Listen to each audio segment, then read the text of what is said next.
Hello అండి, అందరికీ నమస్కారం. On call HR and IT సర్వీసెస్కి స్వాగతం. ఈరోజు ఈ ఎపిసోడ్లో మనం తెలుసుకోబోయే topic employee state insurance scheme అంటే ఏంటి, దాని యొక్క ఉపయోగాలు మరియు ప్రతి ఒక్క ఎంప్లాయీ తన హెల్త్ రికార్డ్స్ ఆన్లైన్లో ఎలా చూసుకోవచ్చు అన్న దాని గురించి ఫర్దర్గా ఇందులో మనం తెలుసుకుందాం. ఈఎస్ఐ దాని full form employee state insurance scheme. ఇది ఒక సోషల్ సెక్యూరిటీ స్కీమ్. ఇది ఎంప్లాయీస్కే కాకుండా వాళ్ళ యొక్క కుటుంబ సభ్యులకు, వాళ్ళ తల్లిదండ్రులకు కూడా మెడికల్ బెనిఫిట్ పరంగా కూడా ఎంతగానో ఉపయోగపడుతుంది. ఇక కాంట్రిబ్యూషన్ విషయానికి వస్తే ప్రతి ఒక్క ఎంప్లాయీ జీతం నుండి 0.75% మరియు మేనేజ్మెంట్ అంటే కంపెనీ వారు 3.25%, మొత్తం 4% మనం ఈఎస్ఐ కార్పొరేషన్ వాళ్ళకి జమ చేయవలసి ఉంటుంది. సంవత్సరంలో కాంట్రిబ్యూషన్ పీరియడ్లు 2 ఉంటాయి. ఒకటి ఏప్రిల్ నుండి సెప్టెంబర్ వరకు, 2 అక్టోబర్ నుండి మార్చి వరకు. ఇక వేజ్ సీలింగ్ విషయానికి వస్తే ఎంప్లాయీస్ ఎవరి యొక్క జీతము 21,000 అంతకన్నా తక్కువ ఉండొచ్చో అందరూ కూడా ఈఎస్ఐ పరిధిలోకి వస్తారు. ఈఎస్ఐ యాక్ట్ 1948 ఇంప్లిమెంట్ చేయబడింది. ఇది ఒక సోషల్ సెక్యూరిటీ స్కీమ్. అప్లికబిలిటీ అంటే ఇది ఎవరికి వర్తిస్తుంది? ప్రతి కంపెనీలో కానీ, రెస్టారెంట్లో కానీ, ఎనీ టైప్ ఆఫ్ ఇండస్ట్రీలో కానీ ఎక్కడైతే 10 మంది అంతకన్నా ఎక్కువ మంది ఉంటారో ఇది వాళ్ళందరికీ కూడా వర్తిస్తుంది. రీసెంట్ అమెండ్మెంట్స్లో ప్రతి ఒక్క సెక్టారు కూడా ఈఎస్ఐ పరిధిలోకి తీసుకురావాలని గవర్నమెంట్ భావిస్తుంది. ఈఎస్ఐ వారి ముఖ్య ఉద్దేశం మ్యాక్సిమం నెంబర్ ఆఫ్ ఎంప్లాయీస్ని ఈ పరిధిలోకి తీసుకొస్తే ఎంతోమందికి దీని బెనిఫిట్స్ వినియోగించుకుంటారని అది ఆశిస్తుంది. అలాగే బెనిఫిట్స్ ఒక విషయానికి వస్తే ఇందులో medical benefit, cash benefit, dependent benefit, maternity benefit, unemployment allowance, vocational rehabilitation, funeral expenses, old age health care, ఇలా అనేక రకాల బెనిఫిట్స్ ఉన్నాయి. ముందుగా మెడికల్ బెనిఫిట్కి వస్తే ఎంప్లాయీకి అనారోగ్యం చేసినప్పుడు దగ్గరలో ఉన్న డిస్పెన్సరీ కానీ, హాస్పిటల్కి కానీ వెళ్ళి చెకప్ చేయించుకొని ట్రీట్మెంట్ చేయించుకోవచ్చు. అలాగే వాళ్ళ పేరెంట్స్ కూడా ట్రీట్మెంట్ చేయించుకోవచ్చు. క్యాష్ బెనిఫిట్, ఇది సిక్నెస్ బెనిఫిట్ కూడా అంటారు. ఇది ఒకవేళ ఎంప్లాయీకి అనారోగ్యంగా డ్యూటీకి రాలేకపోయిన ఎడల ఇంటికాడే ఉండి ట్రీట్మెంట్ చేయించుకుంటారు. అయితే అతను నేను సిక్లో ఉన్నాను కదా, జీతం రాదనుకోకుండా ఈఎస్ఐ ఆఫీస్ వాళ్ళే అతనికి రావాల్సిన ఎలిజిబిలిటీ ఉన్న శాలరీ కొంత శాతం వరకు అతని బ్యాంకులో జమ చేస్తారు.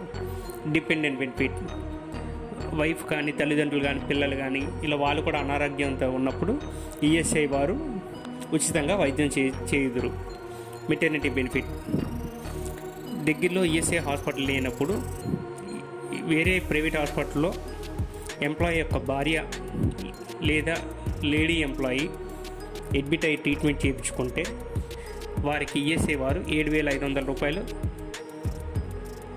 కన్ఫైన్మెంటల్ ఎక్స్పెన్సెస్గా ఇచ్చేదురు. అలాగే మెటర్నిటీ బెనిఫిట్ అంటే వాళ్ళు ప్రెగ్నెంట్గా ఉన్నప్పుడు ట్రీట్మెంట్ చేయించుకోవడానికి లీవ్ బెనిఫిట్ కూడా ప్రొవైడ్ చేస్తారు. అన్ఎంప్లాయ్మెంట్ అలవెన్స్, ఏదైనా ఫ్యాక్టరీ లాక్డౌన్లో ఉన్నప్పుడు కానీ, క్రైసిస్లో ఉన్నప్పుడు కానీ ఫ్యాక్టరీ రన్ అవ్వదు కదా, అలాంటి టైంలో ఈఎస్ఐ ఆఫీస్ వారు అన్ఎంప్లాయ్మెంట్ అలవెన్స్ కింద కొంత శాతం వరకు శాలరీస్ ప్రొవైడ్ చేసేదారు. వొకేషనల్ రీహాబిలిటేషన్, కొన్ని స్కిల్స్ డెవలప్మెంట్ అవ్వడం కోసం ట్రైనింగ్ క్లాసెస్ ఇచ్చి ఎంప్లాయీస్కి ఇంకా మోటివేట్ చేసి దానికి వొకేషనల్ రీహాబిలిటేషన్ అంటారు. ఫ్యూనరల్ ఎక్స్పెన్సెస్, ఎంప్లాయీ అనుకున్న పరిస్థితుల్లో చనిపోయిన ఎడల వాళ్ళకి మట్టి ఖర్చులకు గాను 15,000 రూపాయలు ఈఎస్ఐ ఆఫీస్ వారు ఆ నామినీస్కి ఇచ్చేదారు. ఓల్డ్ ఏజ్ హెల్త్ కేర్, ఏదైనా ఎంప్లాయీ 5 సంవత్సరాలు పనిచేసి రిటైర్ అయిన ఎడల ఫర్దర్గా అతను ఇంకా ఈఎస్ఐలో కొనసాగాలని అనుకుంటే సంవత్సరానికి 120 రూపాయలు అంటే నెలకి 10 రూపాయలు చొప్పున ఈఎస్ఐ వారికి జమ చేసి అతను పేరు నమోదు చేసుకున్న ఎడల అతను కూడా ఈఎస్ఐ పరిధిలో వచ్చేదారు. మెడికల్ బెనిఫిట్ అనేది ఎంప్లాయీ జాయిన్ అయిన మొదటి రోజు నుండి మొత్తం కూడా అతనికి వస్తుంది. అలాగే సిక్నెస్ బెనిఫిట్ కూడా అతను వినియోగించుకోవచ్చు. వాళ్ళ ఫ్యామిలీ మెంబర్స్ కూడా ఈ మెడికల్ బెనిఫిట్ అనేది వాడుకోవచ్చు. సిక్నెస్ బెనిఫిట్ ఎంప్లాయీస్కి వస్తుంది, మెడికల్ బెనిఫిట్ వాళ్ళ పేరెంట్స్కి ప్లస్ ఎంప్లాయీ కూడా వస్తుంది. అలాగే మనం ఇప్పుడు సిక్నెస్ బెనిఫిట్ గురించి తెలుసుకుందాం. సిక్నెస్ బెనిఫిట్ అనేది ఏదైనా ఎంప్లాయీ లీవ్లో ఉన్నప్పుడు, సిక్లో ఉండి లీవ్లో ఉంటే కనుక అతనికి 70% జీతాలు ఈఎస్ఐ వాళ్ళు పే చేసేదారు. అతను మినిమం 91 డేస్ ఒక సంవత్సరంలో ఎలిజిబిలిటీ అవుతాడు. ఇతనికి ఈ సిక్నెస్ బెనిఫిట్లోకి ఎలిజిబిలిటీ రావాలంటే గడిచిన 6 నెలల్లో, అంటే మనకు 2 కాంట్రిబ్యూషన్ పీరియడ్లు ఉంటాయి కదా, April to September, October to March. ఒక కాంట్రిబ్యూషన్ పీరియడ్లో మినిమం 78 రోజులు పనిచేసి ఉండాలి. అప్పుడు ఇతనికి సిక్నెస్ బెనిఫిట్లోకి అర్హుడు అవుతాడు. ఎక్స్టెండెడ్ సిక్నెస్ బెనిఫిట్ అంటే సిక్నెస్ బెనిఫిట్ దీర్ఘకాలిక వ్యాధులు అనమాట. కొన్ని వ్యాధులు తగ్గు అలాగే పొడిగిస్తూనే ఉంటారు. అలాంటి 34 రకాలు ఉంటాయి. ఇవి లాంగ్ టర్మ్ డిసీజెస్, టీబీ, రకరకాల దీర్ఘకాలిక వ్యాధుల్లో ఉన్న వాళ్ళకి 80% వరకు జీతాలు ఈఎస్ఐ వాళ్ళు పే చేస్తారు. ఎన్హాన్స్డ్ సిక్నెస్ బెనిఫిట్, ఈ బెనిఫిట్ ఫుల్ జీతం ఎంప్లాయీకి ఇస్తారు. ఇద్దరు మగ ఎంప్లాయీ అయినా, ఫీమేల్ ఆడ ఎంప్లాయీ అయినా కానీ ఇది 7 రోజుల నుంచి 14 రోజుల వరకు ఇస్తారు. అంటే ఇది ఇద్దరు వ్యాసెక్టమీ, ఇద్దరు ట్యూబెక్టమీ ఆపరేషన్ చేసిన వాళ్ళకి వర్తిస్తుంది. మెటర్నిటీ బెనిఫిట్ అనేది ఫీమేల్ ఎంప్లాయీస్, అంటే ఎవరైతే ఆడవారు ఎంప్లాయ్మెంట్లో ఉన్నారో ఇది వాళ్ళకి అప్లికబిలిటీ అవుతుంది. వాళ్ళు ప్రెగ్నెంట్గా ఉన్నప్పుడు 26 వారాల పాటు సెలవు తీసుకోవచ్చు. ఫర్దర్గా 1 నెల పాటు కూడా దీన్ని పొడిగించవచ్చు డాక్టర్స్ అడ్వైజ్ మేరకు. ఇందులో కాంట్రిబ్యూషన్ మినిమం 70 రోజులు అతను కాంట్రిబ్యూట్ చేసి ఉండాలి ఈఎస్ఐకి. అనుకోకుండా ఏదైనా మిస్క్యారేజ్ అయినప్పుడు కానీ, ప్రెగ్నెన్సీ టైంలో, లేకపోతే ఏదైనా హెల్త్ ప్రాబ్లం వల్ల డెలివరీ సరిగ్గా అవ్వకపోయినా కానీ, అలాంటి సందర్భాల్లో 180 రోజులు, మిస్క్యారేజ్ నుంచి 182 రోజుల పాటు లీవ్ ప్రొవైడ్ చేస్తారనమాట. ఇక టెంపరీ డిజేబుల్మెంట్ బెనిఫిట్కి వస్తే కనుక మొదటి రోజు నుంచి ఎంప్లాయీ మొత్తం కవరేజ్ అవుతాడు. మొదటి రోజు, రెండో రోజు అనుకోకుండా ఏదైనా ఎంప్లాయీకి ఏమైనా జరిగితే కనుక అతనికి టెంపరీ డిజేబుల్మెంట్ బెనిఫిట్ కింద 90% ఆఫ్ ద వేజెస్ అతనికి ఇస్తారనమాట. ఆ డిజేబిలిటీ మీద డిపెండ్ అవుతుంది, శాలరీ స్ట్రక్చర్ మీద, అతని ఏజ్ మీద, అన్ని ఫ్యాక్టర్స్ కన్సిడర్ చేసి ఈ టెంపరీ డిజేబుల్మెంట్ బెనిఫిట్ అనేది డిసైడ్ చేస్తారనమాట. ఇంకోటి మనకి పర్మనెంట్ డిజేబుల్మెంట్ బెనిఫిట్ అని ఉంది. అంటే అనుకోకుండా ఏదైనా ప్రమాదవశాత్తు ఒక ఎంప్లాయీకి ఏల్ ఫ్రాక్చర్ అయిందనుకోండి, అది పర్మనెంట్ డిజేబుల్మెంట్, మళ్ళీ ఆ ఏలు తిరిగి తెప్పించుకోలేడు. అలాంటి వాటికి 90% of the wages monthly pension రూపంలో అతనికి అందిస్తూ ఉంటారు ఈఎస్ఐ ఆఫీస్ వాళ్ళు. మెడికల్ బోర్డు వాళ్ళు ఇంత ఎర్నింగ్ కెపాసిటీ, ఇంత పర్సంటేజ్ ఇతను డిజేబుల్ ఉన్నాడు అని సర్టిఫై చేసిందా, దాన్ని బట్టి, ఏజ్ని బట్టి, శాలరీని బట్టి కూడా ఈ పెన్షన్ అమౌంట్ది ఫిక్స్ చేస్తారు. లైఫ్ లాంగ్ అతనికి పెన్షన్ అమౌంట్ వస్తుంది. ఇంకా డిపెండెంట్ బెనిఫిట్స్ విషయానికి వస్తే, అనుకోని కారణాల వల్ల employee either male or female employee ESI కవరేజ్లో ఉన్న ఎంప్లాయీ చనిపోతే కనుక అతని జీతంలో 90% of the wages monthly pension రూపంలో అతని డిపెండెంట్స్కి ఇస్తారు. పెళ్ళి అయితే కనుక భార్యకు, పెళ్ళి అవ్వకపోతే పేరెంట్స్కు పెన్షన్ రూపంలో అతనికి ఎవ్రీ మంత్ వాళ్ళ నామినీస్కి వెళ్తాయి డబ్బులు. ఇక ఫ్యూనరల్ ఎక్స్పెన్సెస్ విషయానికి వస్తే, మట్టి ఖర్చులకు గాను ఈఎస్ఐ ఆఫీస్ వాళ్ళు నామినీకి 15,000 రూపాయలు నగదు రూపంలో వాళ్ళ బ్యాంక్ అకౌంట్లో జమ చేస్తారు. ఇక కన్ఫైన్మెంట్ ఎక్స్పెన్సెస్ అంటే డెలివరీ ఎక్స్పెన్సెస్ అన్నమాట. ఏదైనా ఉమెన్ ఎంప్లాయ్మెంటు లేదా ఎంప్లాయీ వాళ్ళ వైఫ్ కానీ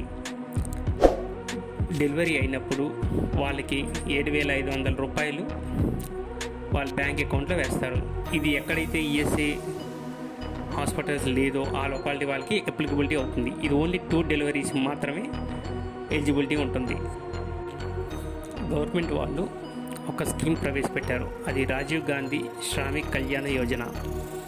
ఈ స్కీము ఎవరైతే ఉద్యోగం కోల్పోతారో, ఏదైనా కంపెనీ లాసుల వల్ల మూసివేయబడిందో, లేకపోతే టెంపరీగా క్లోజ్ అయిందో, అలాంటి వాళ్ళకి ఇది సూటబుల్ అనమాట. ఈ స్కీము 1 ఏప్రిల్ 2005 ఇంప్లిమెంట్ చేశారు. ఎవరైతే ఉద్యోగం కోల్పోతారో అన్ఎంప్లాయ్మెంట్ అలవెన్స్ కింద వాళ్ళ జీతంలో 50% వరకు 2 సంవత్సరాల పాటు ఈఎస్ఐ వాళ్ళు ప్రొవైడ్ చేసేదారు. వీరికి మెడికల్ కేరు, ఫ్యామిలీ ట్రీట్మెంటు దగ్గరలోని ఈఎస్ఐ హాస్పిటల్ డిస్పెన్సరీస్లో చూపించుకోవచ్చు. ఇటువంటి వారికి వొకేషనల్ ట్రైనింగ్ కూడా స్కిల్స్ అప్గ్రేడ్ చేసుకోవడం కోసం ఈఎస్ఐ వాళ్ళే ప్రొవైడ్ చేస్తారు. ట్రావెలింగ్ ఎక్స్పెన్సెస్ కూడా ఈఎస్ఐ వాళ్ళే చూసుకుంటారు. ఇక ఇంకో స్కీమ్ కోసం వస్తే అటల్ బీమిత్ వ్యక్తి కళ్యాణ యోజన. ఈ స్కీము జూలై 2018 1వ తారీఖున ప్రవేశపెట్టారు. కానీ అది ఇప్పుడు ఫర్దర్గా 30 జూన్ 2021 వరకు పొడిగించారు. ఇందులో ఇన్సూరెన్స్ పర్సన్కి 50% వరకు అన్ఎంప్లాయ్మెంట్ రిలీఫ్ కింద ఈఎస్ఐ వాళ్ళు ప్రొవైడ్ చేసేదారు. ఇతను మినిమం 2 సంవత్సరాలు ఈఎస్ఐకి కాంట్రిబ్యూట్ చేసి ఉండాలి. అలాగే ఈఎస్ఐ వారు ఎంప్లాయర్స్ అంటే కంపెనీ వాళ్ళకి కూడా ఒక సౌకర్యం కల్పించింది. ఎవరైతే 25,000 జీతం ఉంటుందో, వాళ్ళు ఫిజికల్లీ డిజేబుల్గా ఉంటారో అలాంటి వారికి 3 సంవత్సరాల పాటు సెంట్రల్ గవర్నమెంటే మొత్తం పే చేస్తుంది. అంటే వాళ్ళ డిజేబుల్గా ఉన్న వాళ్ళకు కూడా ఎంప్లాయ్మెంట్ ఎంకరేజ్మెంట్ చేయడం కోసం ఇలాంటి స్కీమ్ ప్రవేశపెట్టింది. 3 ఏళ్ల పాటు కంపెనీ ఏమీ కట్టే పని లేదు కాంట్రిబ్యూషన్. ఇప్పుడు ఐపీ లాగిన్ గురించి తెలుసుకుందాం. ఐపీ లాగిన్ అంటే ఇన్స్టిట్యూట్ పర్సన్ లాగిన్. అంటే ఎవరైతే ఈఎస్ఐ పరిధిలో ఉన్నారో ఆ ఈఎస్ఐ ఎంప్లాయీ తన హెల్త్ రికార్డు ఎలా చెక్ చేసుకోవాలో ఇందులో వివరిస్తాను, అబ్జర్వ్ చేయగలరు. ముందుగా గూగుల్ సెర్చ్లో ESIC.in లాగిన్ అయ్యి కిందన ఐపీ లాగిన్ అనే ఆప్షన్ ఉంటుంది, దాని మీద క్లిక్ చేయాలి. ఫస్ట్ టైం లాగిన్ అయ్యే వాళ్ళు ముందుగా రిజిస్టర్ చేసుకోవాలి. రిజిస్టర్ హియర్ అని ఉంటుంది. తర్వాత ఈ చూపించే స్క్రీన్లోకి వస్తారు. ఇన్సూరెన్స్ నెంబర్ అడుగుతుంది. మన ESI number 10 digit ESI number enter చేస్తాం. కిందన date of birth, mobile number, ఈ కిందన క్యాప్చా ఎంటర్ చేసి మనకు ఓటీపీ వస్తుంది. ఆ ఓటీపీ వచ్చినామంటే మనం ఎంటర్ చేస్తే మన ఒక పాస్వర్డ్తో ఒక అకౌంట్ క్రియేట్ చేసుకుంటాం. మన ఈఎస్ఐ నెంబర్ యూజర్ నేమ్ అవుతుంది. మనం క్రియేట్ చేసుకున్న పాస్వర్డ్ ద్వారా మన లోపలికి లాగిన్ అవ్వచ్చు. ఇందులోకి లాగిన్ అయినామంటే మన కంప్లీట్ మన ట్రాక్ రికార్డ్ అంతా కూడా మనం ఇందులో చూసుకోవచ్చు. మన డీటెయిల్స్, నామినీ డీటెయిల్స్, అడ్రస్, ఏమైనా కరెక్షన్స్ ఉన్నాయంటే మన ఎంప్లాయీని అప్రోచ్ అయితే ఎంప్లాయర్ అంటే కంపెనీ వాళ్ళకి చెప్తే వాళ్ళు అప్డేట్ చేస్తారనమాట. ముందుగా మొదటి ఆప్షన్ పర్సనల్ డీటెయిల్స్ వెరిఫికేషన్. ఇందులో మన డీటెయిల్స్ అన్ని వెరిఫై చేసుకోవాలి. దాని పక్కన యువర్ ఎలిజిబిలిటీస్ ఆప్షన్ ఉందండి. ఆ ఆప్షన్లో క్లిక్ చేసుకుంటే మనకి ఏ ట్రీట్మెంట్కి ఎలిజిబిలిటీ ఉన్నాం, మనం ఎన్ని డేస్ కాంట్రిబ్యూట్ చేసాం, మనం ఏ ట్రీట్మెంట్కి ఎలిజిబిలిటీ ఉన్నాం, అవన్నీ డీటెయిల్స్ కూడా కింద డిస్క్రిప్షన్ పక్కన వాళ్ళు మెన్షన్ చేశారండి. దాన్ని బట్టి మన డీటెయిల్స్, మన ఎలిజిబిలిటీస్ అన్ని తెలుసుకోవచ్చు. నెక్స్ట్ ఇంకో ఆప్షన్లో యువర్ కాంట్రిబ్యూషన్స్ అంటే ప్రతి నెల మనకి ఎంత ఈఎస్ఐ వేజెస్ మీద ఎంత అమౌంట్ కాంట్రిబ్యూట్ చేసాం అని ఇందులోని డీటెయిల్గా కనిపిస్తాయి. ఇక్కడ ఇంకో ఆప్షన్కి వస్తే యువర్ హెల్త్ రికార్డ్ అనే ఆప్షన్ ఉందండి. ఇందులో మనం ఎప్పుడెప్పుడు ట్రీట్మెంట్ చేయించుకున్నాం, లేకపోతే మన ఫ్యామిలీ మెంబర్స్ ఎప్పుడు ట్రీట్మెంట్ చేయించుకున్నారు, ఎటువంటి మెడిసిన్స్ డాక్టర్ ప్రిస్క్రైబ్ చేశారు, ఎటువంటి టైప్ ఆఫ్ డిసీజు అన్న ట్రాక్ రికార్డ్ అంతా కూడా ఇందులో సేవ్ అయి ఉంటుందన్నమాట. ప్రతి ఒక్క ఈఎస్ఐ నెంబర్కి యూహెచ్ఐడి అనే నెంబర్ ఈఎస్ఐ వారు లింక్ చేస్తారు. ఫ్యామిలీలో ఎంతమందికి ఉంటే అంత యూహెచ్ఐడి నెంబర్స్ వాళ్ళకి కూడా అలాట్ చేయడం జరుగుతుంది. ప్రతి ఒక్కరికి ఇది ఒక ట్రాక్ రికార్డ్ అనమాట. ఇప్పుడు హెల్త్ చెకప్ చేయించుకున్నాం అన్నది ఈ యూహెచ్ఐడి రిప్రజెంట్ చేస్తుంది అనమాట. చివరిగా యువర్ ఫీడ్బ్యాక్ అనే ఆప్షన్ కూడా ప్రొవైడ్ చేశారు. మీరు పలానా ఈఎస్ఐ డిస్పెన్సరీకి వెళ్ళారు, అక్కడ ట్రీట్మెంట్ ఎలా చేశారు, అక్కడ స్టాఫ్ మీ పట్ల ఎలా మిమ్మల్ని రిసీవ్ చేసుకున్నారు, మీకు ఎలా ట్రీట్మెంట్ ఇచ్చారు అన్న రివ్యూస్ అన్నీ కూడా ఇందులో మీరు అప్డేట్ చేయొచ్చు. దీన్ని బట్టి వాళ్ళు ఫర్దర్గా ఎలా ఇంప్రూవ్మెంట్ చేసుకోవాలన్నది వాళ్ళు ప్రొసీడ్ అవుతారనమాట. మీరు కొత్తగా ఆన్లైన్ క్లెయిమ్ అనే ఆప్షన్ కూడా ఇందులో ఇంక్లూడ్ చేశారండి. జనరల్గా మన ప్రైవేట్ ఇన్సూరెన్స్ కంపెనీలో మన క్లెయిమ్స్ వచ్చినప్పుడు ఆన్లైన్లో రిజిస్టర్ చేసుకొని డాక్యుమెంట్స్ అప్లోడ్ చేసి రిజిస్టర్ చేసుకోవడం ఇలా జరుగుతుంది కదా. అదేవిధంగా ఈఎస్ఐ వారు కూడా ఇలా ఆన్లైన్ క్లెయిమ్ ఆప్షన్ మనకి ప్రొవైడ్ చేశారండి.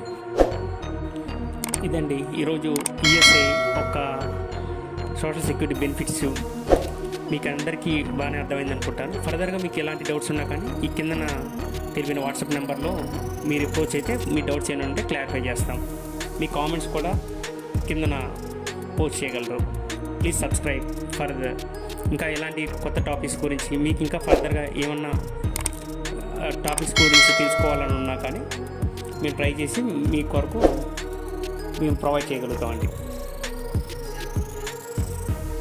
ఫర్దర్గా ఇలాంటి మీ ఫ్రెండ్స్కి, కొలీగ్స్, మీ ఆఫీస్ వారికి కూడా యూజ్ అవ్వచ్చు ఇది అలా షేర్ చేయడం మూలంగా.